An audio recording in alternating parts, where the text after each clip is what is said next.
Piece pulao বানানোর জন্য প্রথমে আমি পরিমাণ মতো চাল নিয়ে নিয়েছি।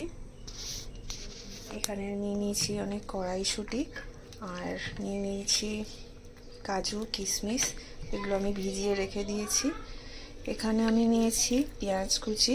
এখানে আমি যে পরিমাণ চাল আছে তার পরিমাণ হিসেবে আমি 4টে মিডিয়াম সাইজের পেঁয়াজ এইভাবে কেটে রেখেছি।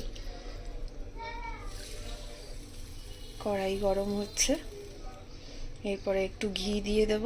ঘি দিয়ে আমি ডিম ফ্রাই করব। ফার্স্টে আমি বললাম এগ ফ্রাই করে নেব। এগুলোকে দিয়ে দিয়েছি, এগুলোকে আমি গুঁড়ি করে দেব।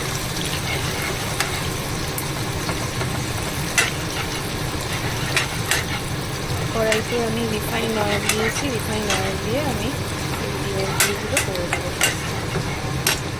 গরম করে সমস্ত ইনগ্রেডিয়েন্টস আমি এখানে দিয়ে দিয়েছি, হালকা নাড়াচাড়া করছি।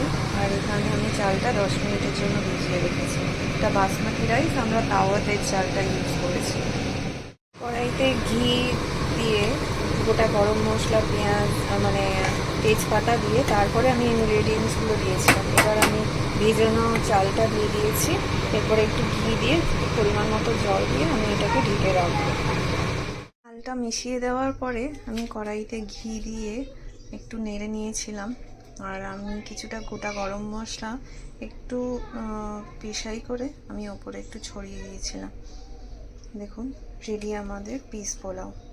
এতে আছে কড়াইশুঁটি, লঙ্কা, কাজু কিশমিশ, পেঁয়াজ আর ঘি আর বাসমতি রাইস, হ্যাঁ ডিম।